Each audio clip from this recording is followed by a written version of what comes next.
आत्मा और परमात्मा के ऊपर चिंतन करते हुए विचारकों में बड़ा मतभेद है। कुछ लोग कहते हैं कि ईश्वर परमात्मा कहीं बाहर में बैठा हुआ है, आसमान के ऊपर। कुछ लोग कहते हैं कि क्षीर सागर में बैठे हुए हैं, कुछ लोग कहते हैं शिवलोक में बैठे हुए हैं, कुछ लोग कहते हैं गोलोक में बैठे हुए हैं, कुछ लोग कहते हैं साकेत लोक में बैठे हुए हैं, कुछ लोग कहते हैं ब्रह्मलोक में बैठे हुए। और कुछ लोगों की मान्यता है कि वह हृदय मंदिर में विराजमान है। पहली धारणा तो ये है, यहां मतभेद है।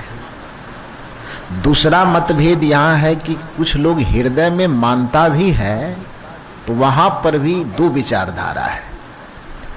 एक विचारधारा में यह कहता है कि आत्मा और परमात्मा ये दोनों अलग अलग चीज है, और कुछ विचारधारा के लोग कहते हैं आत्मा और परमात्मा चीज एक ही है, उसकी अवस्था दो है। तो कबीर साहब, चूंकि बार बार मैं कहा करता हूं कि धर्म जगत के एक वैज्ञानिक संत थे। किसी के पास भी कोई समस्या होती थी तो कबीर साहब के पास पहुंचते थे। और धरती पर आज तक ऐसे किसी प्रश्न का निर्माण नहीं हुआ जिसका उत्तर कबीर साहब के पास नहीं हो। पूरे धरातल पर आज तक ऐसी कोई समस्या नहीं आई जिसका समाधान सदगुरु कबीर के पास न हो। इसलिए हम एक शब्द में कह सकते हैं कि दुनिया के तमाम प्रश्नों का समाधान है सदगुरु कबीर साहब। दुनिया के तमाम प्रश्नों का उत्तर है कबीर साहब। दुनिया के तमाम समस्याओं का समाधान है कबीर साहब। तो उनके पास सज्जन पहुंचे और उन्होंने ये प्रश्न किया। तो कबीर साहब ने कहा कि पहली बात तो यह जान लो कि किसी भी चीज का जो मूल होता है वह केंद्र में होता है। परिधि में उसका क्या होता है? आभा होता है। बाहर में यदि हम परमात्मा को कहेंगे तो फिर अंदर में किसको कहेंगे? केंद्र और परिधि समझते होंगे आप लोग।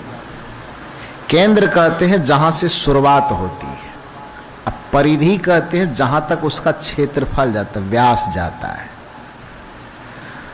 जैसे सूर्य है तो सूर्य केंद्र में होगा कि परिधि में होगा? केंद्र में होगा। प्रकाश केंद्र में होगा कि परिधि में होगा? परिधि में होगा। तो सूर्य मूल चीज है।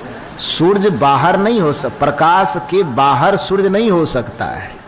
प्रकाश के अंदर सूर्य होगा। सूर्य होगा अंदर और उसका प्रकाश होगा बाहर। बल्ब है अंदर, बल्ब का प्रकाश उसके चारों तरफ फैला हुआ है। तो आभा जो होती है, शक्ति जो होती है, ऊर्जा जो होती है, वो कहाँ होता है? बाहर। अब जिस चीज से ऊर्जा फैलती है, जिस चीज से ऊर्जा निकलती है, वह कहाँ होता है? अंदर। समझ गए? ऊर्जा की शक्ति होती है केंद्र में और उसकी शक्ति का प्रसार होता है परिधि में, बाहर में। तो जैसे सूर्य एक जगह पर स्थित है किंतु उसके किरणें चारों तरफ बिखरी फैली पड़ी हुई है, उसी तरह से परमात्मा हमारे भीतर में है और उसकी शक्ति पूरे दुनिया में फैली हुई है, पूरे संसार में फैली हुई है। तो पहला बात तो ये समझना चाहिए कि कोई भी ईश्वर और परमात्मा बाहर में नहीं, कहाँ है? अंदर में है। इस चीज को दुनिया के तमाम महापुरुषों ने सिद्ध किया। हम माने न माने वो हमारी मर्जी है, लेकिन सिद्ध यही किया है। और इस चीज को कई बार मैं दोहरा भी चुका हूं आप लोगों के सामने। श्री राम ने कहा प्रकृति पार प्रभु सब उर्वासी। परमात्मा प्रकृति में नहीं है, क्योंकि प्रकृति तो माया का प्रसार है। परमात्मा उस माया में नहीं, माया के पार है ना। प्रकृति पार प्रभु सब उर्वासी। प्रकृति के पार, प्रपंच के पार, माया के पार, भोग वासना विषय के विस्तार के पार वह प्रभु कहाँ रहते हैं? तो सब उर्वासी, सब हृदय में वह निवास करते हैं। श्री कृष्ण कहते हैं कि ईश्वर सर्वभूतानाम हृदयेश अर्जुन तिष्ठितः। हे अर्जुन, इस धरती के तमाम प्राणियों के हृदय स्थित जो आत्मा जगमगा रहा है, जो शाश्वत चेतन तत्व जगमगा रहा है, उसी को परमात्मा जानो। परमात्मा कहीं बाहर में सातवां आसमान पे नहीं बैठा हुआ है। सदगुरु कबीर तो बार बार कहते ही हैं। कबीर साहब ने कहा, सब घट मेरो साइया सोनी सेज न कोई, बलिहारी व सेज की जाघट प्रगट होए।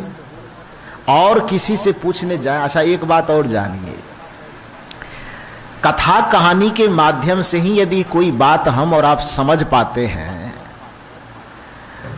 तो कथाओं में भी कुछ बातें ऐसी दिखाई जाती है जिस बात से आदमी यदि प्रेरित होना चाहे, समझना चाहे, तो आसानी से समझ सकता है।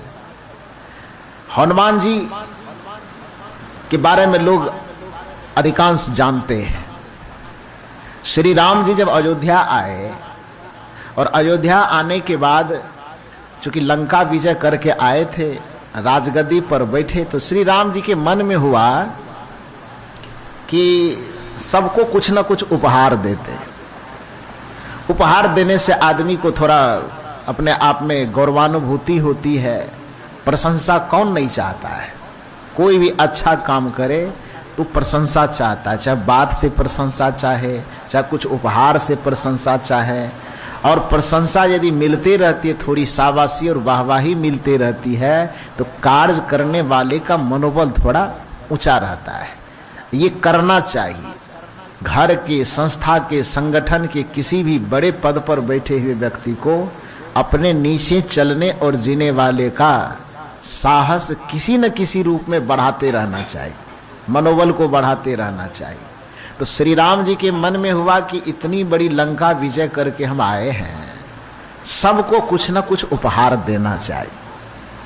तो जिसको जो हुआ, किसी को कपड़ा दिया, किसी को मिठाई दिया, जिसको जो जरूरत समझ में आई, श्री राम जी बांटते चले गए।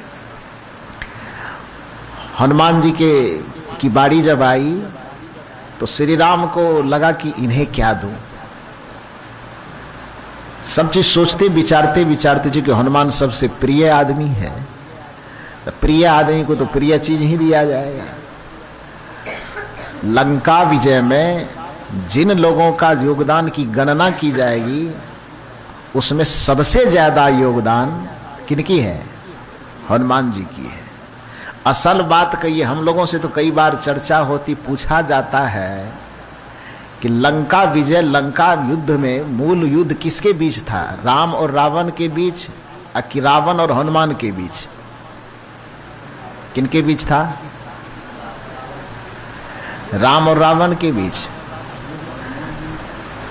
वो आपको लगता होगा, लेकिन थोड़ी गहराई से जब आप सोचेंगे